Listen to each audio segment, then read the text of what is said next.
You are listening to PSG Community Radio 107.8 MHz, Coimbatore's first community radio, voice of the folks.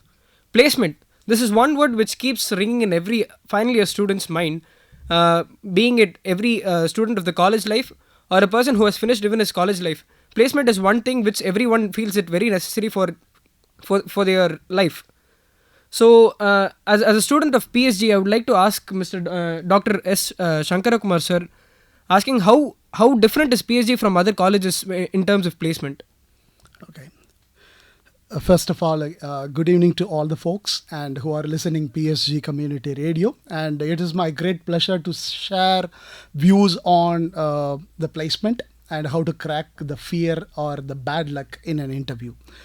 Uh, PSG, how it is different from, because the students of PSG Tech are given ample opportunities to expose themselves in leadership skills and team management and coordination through various clubs and associations, and they are given adequate knowledge in academics, because of which the companies are really coming forward to take them into account, and they prioritize PSG Tech students first than the rest of the colleges. So I strongly believe that the students of PSG College of Technology have been displaying enormous leadership skills and coordination, especially when it mattered to organizing programs or leading from the front. They are displaying themselves as an effective leaders. So that has really made that companies to come forward to take it up first. Sir, so as an individual, as a final year student, there are more than about 100 companies which approach the placement office offering jobs. So I would like to ask you, as an individual, having my cadre and my level of expertise and all aspects, I would like to ask which are the companies that I should be trying. Like, is there any prerequisites that I should be focusing on before applying for jobs? Yes. Okay. Yeah. Fine. Okay. It's a very good question. Of course, there is something called as a sweet point or a niche. Yeah. That niche that talks about your individual abilities or skills, and then how the companies are really ready to recruit a person who has a typical niche with him, like special qualities which are all really, having imbibed over the period of time by a candidate, and that really makes that the individual to look for a company which is ready to offer almost a very good package and ready to serve him in a better way. Probably, the company which has been really looking at an individual is not really, it's not only fixing an individual for a particular job, but it is going to be the only person who is going to be offered with this kind of job. So first and foremost part is you need to really look at your abilities and what are your skills up front, and then what the companies are aiming at to fulfill all the requirements.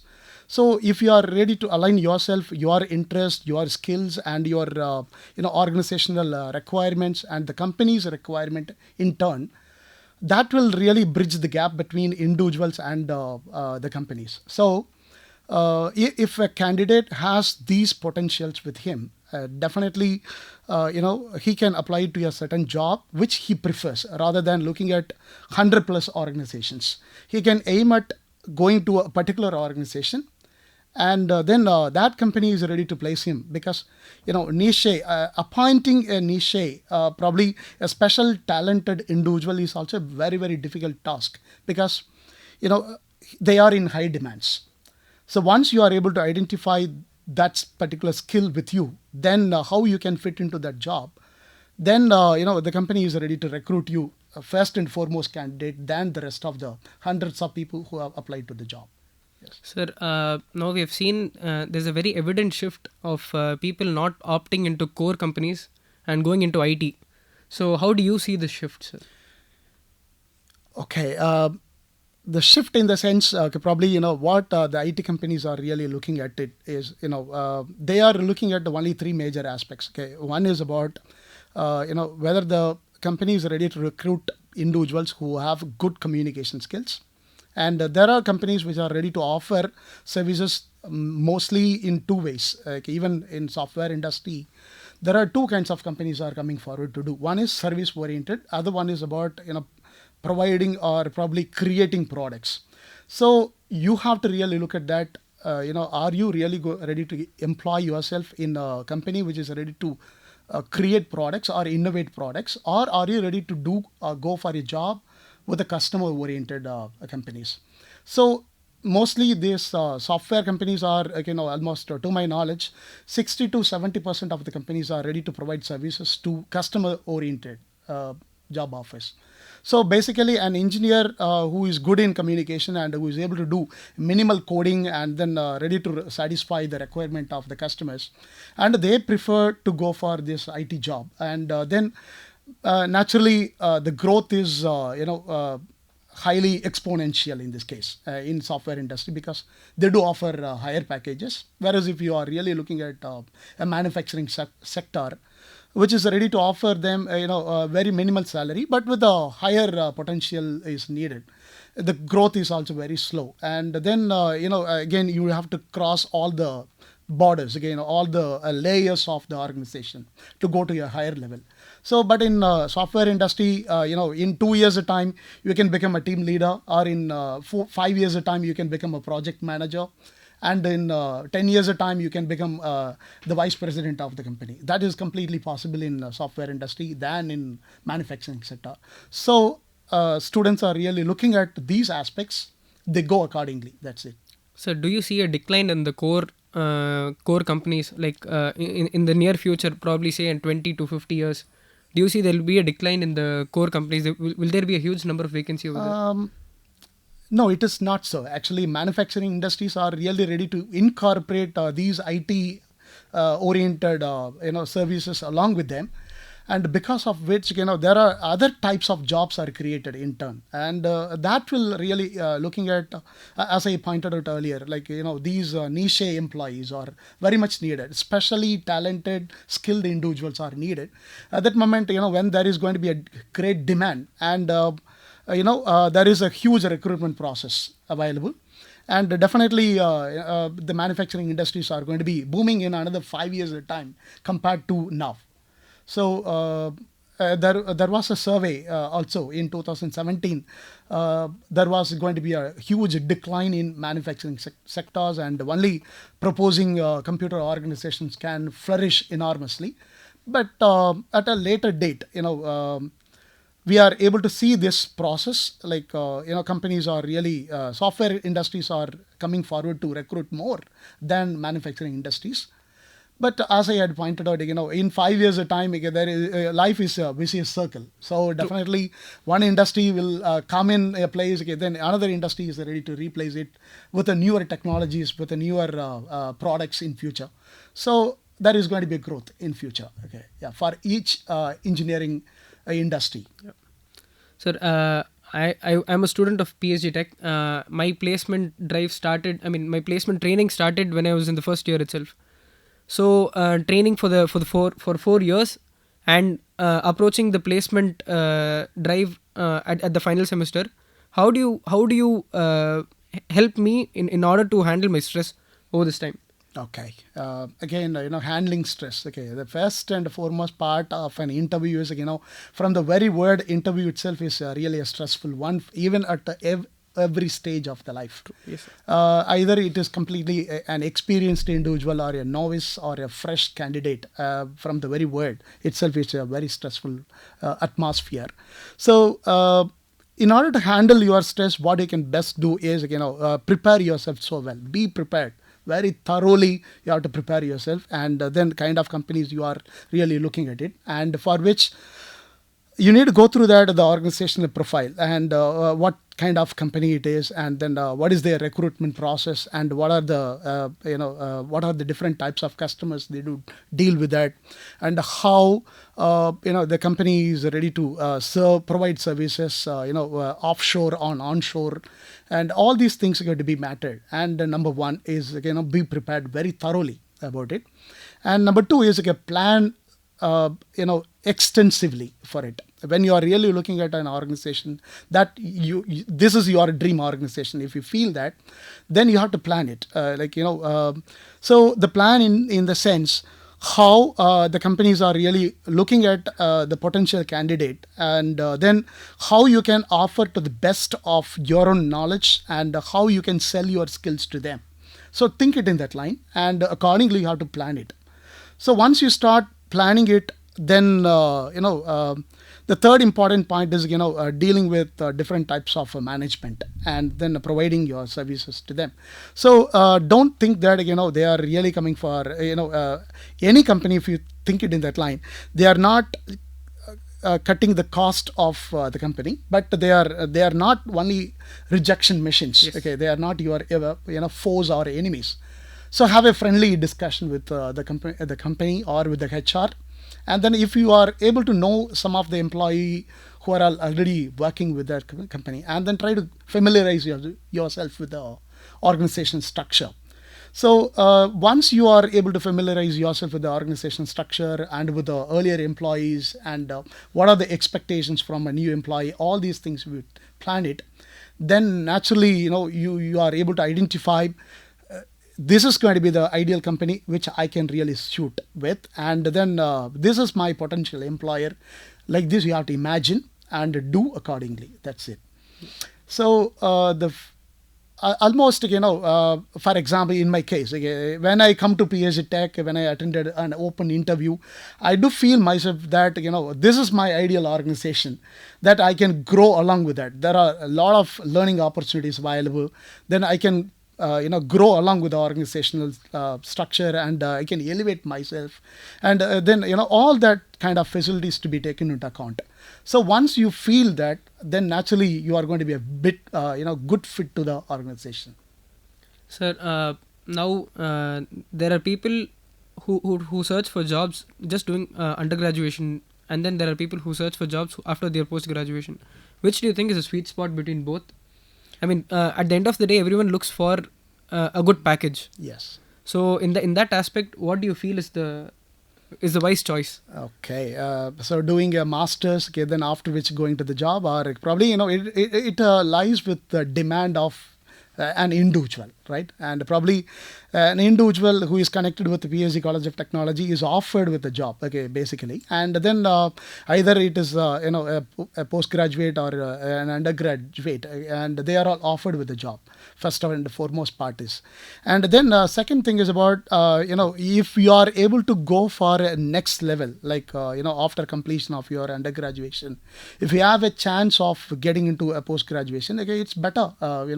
When there is a time to do your post graduation, try to do it, and because that will make you a specialized individual. And then once you are getting into a post graduation, you are able to assess your skills better than an undergraduate student. So going for an MA or ME program or MTech program or MS program by research and all that, of course, the scope is very narrow, but as I had pointed out again, the sweet spot you are able to trace it, and because the skills you are able to tap it to so well, and this is the kind of company which I'm really looking at it, and then I can grow along with that. That is the only thing which you can really look at that. But being an undergraduate, getting into a good job is also definitely beneficial, monetarily, I would say that, because at the age of 21 you are offered with maybe minimum of 10 lakh to 30 lakhs package. Then at the age of 21, if you are going to get a minimum of 3 lakh salary per month, and definitely is better than a postgraduate job. But the thing is, are you able to handle the pressure of the organization and the kind of requirement by the demands posted by the organization? Were you able to manage it successfully? And then there is going to be a definite work-life balance if you are able to manage it successfully. Undergraduate itself, you can really be preferred to be getting a job in the undergraduation itself. So my choice is, again, go to the job, okay, then, after your undergraduation itself, because through which you will learn all the techniques of the organization, and then you will identify what you can best do in the post-graduation part. Maybe I never stop you from going to a post-graduation because, this undergraduation will open avenues for you to look at industries, look at academia in a different perspective. Yeah. That will help you to grow as a better person, and what skills are so much needed, what qualities I can enhance if I go to a job in future. Probably, if I do study my masters, what are the skills I need to hone, all the planning to be done very successfully. And so I recommend undergraduate students first to prefer the job when you are offered in the undergraduation itself. Then after a couple of years, learn the industry and learn newer techniques. Then go on to do your post-graduation, and that will take you to your sweet spot that you can enjoy forever. That's it. That would be a good advice to each one of us who's listening to the radio right now. And also, sir, so resume is one aspect which is a prerequisite for any placement. So how do you think I should be designing my resume so that it stands out to every recruiter? Yes. Okay. Very good question, because because a resume is the facade of an individual. It is the face of any person who has been applying to a job. And but keep it in mind, okay, when you are going to prepare your resume, that resume, it should have some taglines or some career objectives, which must be something very unique than the rest of the individuals, because a normal employer will look at your the facade or look at the face just for 7 seconds. Yeah. So the career objective is going to be taken into account by a person or maybe by a recruiter just for 7 seconds, and after which he will look at the rest of the things of your resume. So try to design your resume with a catchy career objective or the goals, that why you are going to be a big fit to the particular company or to the particular job. And then and another important thing you have to keep it in mind, don't try to forward the same resume to all the types of jobs, because each job is very unique and each job requires a different skill set. So first and foremost part is, you have to read the job responsibilities of the advertisement. Okay, when you are really looking at a job opportunity in a website or maybe through a job offer, then first to try to read the description of the job. Then once you are able to identify that what is really required out of this, okay, what skills they are really looking at it, then you try to identify whether I do have these 6 or 7 skills in my resume, and try to highlight that skill in your resume first. And that will really make an individual, probably the recruiter, look at that particular skill, and this person has these skills with him. If I'm going to employ this individual, definitely he can serve better than the rest of the members, and he feels it so that you get a better job offer. Maybe you get that first interview call, then rest of the members in your own team. That's it. Resume is one aspect which you very well highlighted outside. And then, so as I've already told, core companies have not been given the required vision that has been that it has been wanting. So, how do you feel encouraging students into core companies would be beneficial for the nation as a whole? Okay. Fine. Okay. Of course, it's a big question to be answered. I would like to add one more also. There are countries like US, UK which have scored very well in terms of IT, and they are leading the global table as of now. But there are also the other countries like China which have focused more on core engineering when compared to IT. So they have a different race. In fact, China is the second largest GDP in the world, and they're racing to the first place. So their level of advancement is different, and the superpower's advancement is different. Okay. How do you feel India plays a role here? Yes. Okay. Again, as I pointed out, it is a very big question, okay, which has been to be looked into in a detailed way. And then actually, the country like India, which has been producing enormous number of engineering students, developing all the employability skills. Of course, there are areas where we can focus on improving their employment status. but we are ready to provide services to them, as India is having a very large quantity of youngsters. Almost 70% of youngsters are there in India, and they are all really looking at the job offers which are ready to serve them an easy money, first of all. And number two is, when they are really looking at the core industries, as I pointed out, the growth is very, very, very minimal or nominal.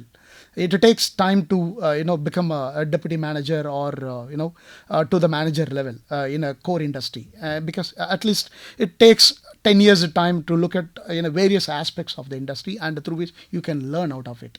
So my suggestion is, are you really going to be a service provider, or are you going to be an innovator? That matters more. Are you really creating more innovators in your country, or are you really ready to provide services to the rest of the World. countries? Okay, that's what you have to really look at it. And the country like India, where we have a large human force which is ready to offer more services to them rather than being innovators. Of course, the industry today is really changing, and it has been really moving from offering services to innovators. Yeah. And then once it is going to be there, okay, probably the awareness has been already created by the policymakers and by the administrators. There is a dearth of good engineers, and where they are supposed to innovate more, and they are not only providing services, but also they need to create projects, they need to create products as well.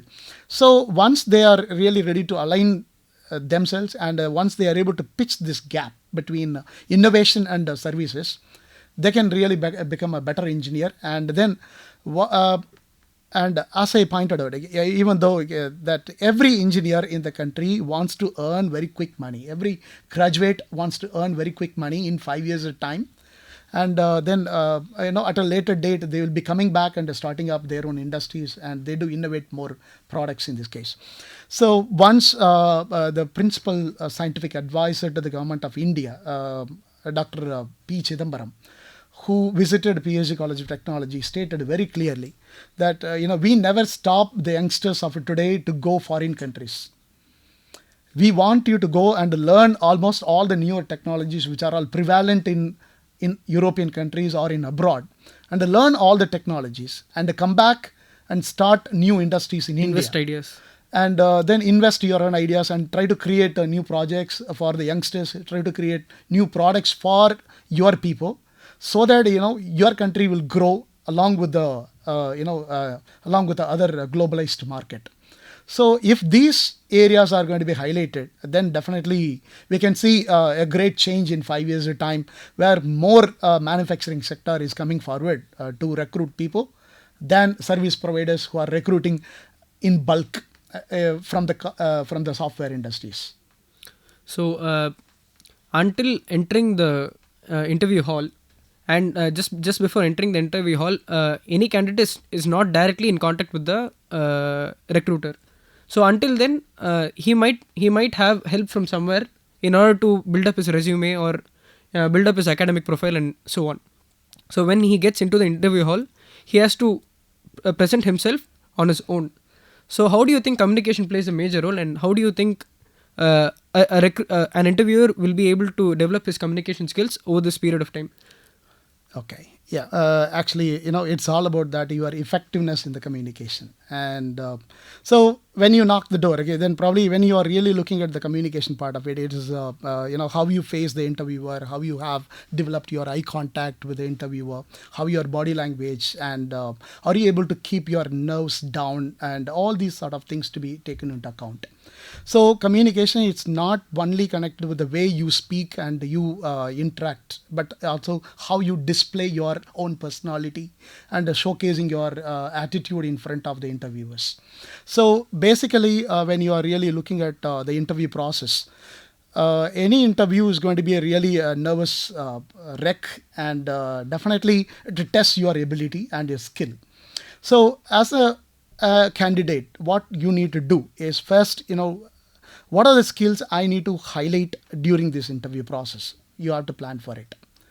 And then probably we say that, what are your strong areas, you have to identify, and try to groom that, strong areas, to the major part of it. And once you are able to identify that, if you have certain weak areas, and don't display that weak areas to the interviewer, because and they are not ready to see that a person who is weaker, but they will be looking at that the companies are not ready to recruit a perfectionist. Every individual is completely having certain drawbacks, certain traits which may be suitable to them, but it's all about that the nervousness is not only with the candidate but is also with the recruiter as well, because they will really look at the candidate, whether this candidate is really ready to fit to the requirement of us. Am I really spending my time for valuing this particular candidate? Am I able to tap that skills which are really adequate to the candidate? All these things they will really look at it. So it is the stress level is for both the interviewer as well for the interviewee in this case. So if you are able to display the confidence with good communication, and then having good eye contact and having good body language, and the way you sit, and even sometimes you tap the table and you fist that, and sometimes you are ready to display your nervousness in front of the interviewers enormously. At that moment, what you feel that there are hundreds and thousands of butterflies are flying in the stomach, but how you subdue that the tension within 10 to 20 seconds. It's by having good eye contact with them, by saying, as I pointed out, they are not completely, interviewers are not axing machines.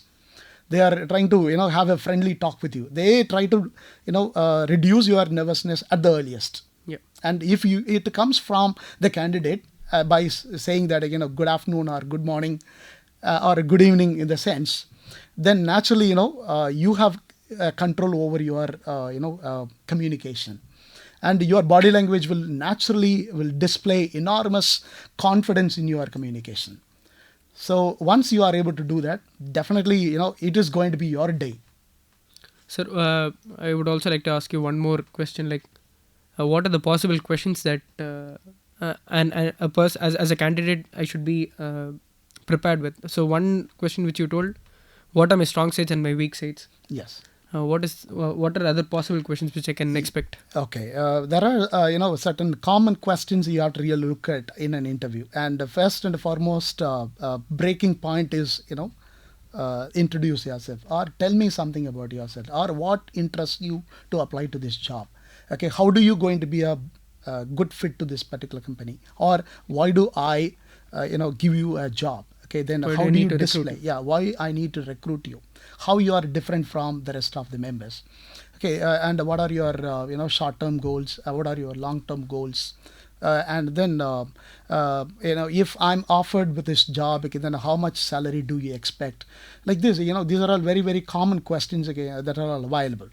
And then display your potential, and as I pointed out, identify your skill, your strong areas. Okay, then try to display it first in your interview process. Once you are going to display that particular skill I have, then naturally there is going to be a leading question out of this, and then the interviewers are really looking at that particular part, and then what you have to do prior to that interview is by reading enormously about the job responsibilities. Okay, probably by looking at the organizational website, you have to plan it. You have to plan it in such a way, identifying the threats if you are going to apply to the job. Identify that areas you are going to really employ your skills for the requirement. Think it in that line, so that you are able to tap that what is really required by the interviewer, and you are able to cater to the requirements of the interviewer successfully in this case. So common questions are very much available, and then be prepared for these common questions, as I pointed out, like short-term goals, long-term goals, your your areas of improvement, how your particular skill is very much fit into this job, what skills you can display, how you can become a best employee. All these sort of questions you have to prepare it. And then again, it's not preparing very rigorously all the 30 or 40 questions. There are certain unique questions you have to keep it in mind, that that will display you as a better person than the rest of the members. That answers are really looked at by the employers. One of the questions again, probably I could say that in the interview, at the PSG College of Technology, I attended about 22 years back. The first question they asked me, okay, Shankar, we were very much, happy with the progress of your, academics from a Tamil medium instructional background, and you have now developed into an English professor. How do you visualize yourself that? How you are able to cater to the requirements of Tamil medium students? Can you tell me something about that? Then, as I started working on my English language skills, then I started displaying that particular aspect. And then what are the practices I had in my days, when I was doing my undergraduate and post-graduation time. I started talking about that, the skills I have employed. And that had really impressed the, interviewers. There were about 10 members in the panel. And at the end of the day, again, they came and started sharing that, Shankar, at the PhD Tech, we never say the answer at the end of the day for anybody, but for you it is very special. You are recruited. That is the way how they have done it, and then so that has really made me to sit in front now. That is amazing, sir. Sir, you have given all useful and necessary tips for all people, for all students who are trying to crack the placements. I hope this series continues as it has. So, you're listening to PSG Community Radio, 107.8 MHz, Coimbatore's first community radio, Voice of the Folks. Signing off, RJ Subbu. And thank you so much. Okay, and then really looking forward to another session with PSG Community Radio 107.8. And thank you very much.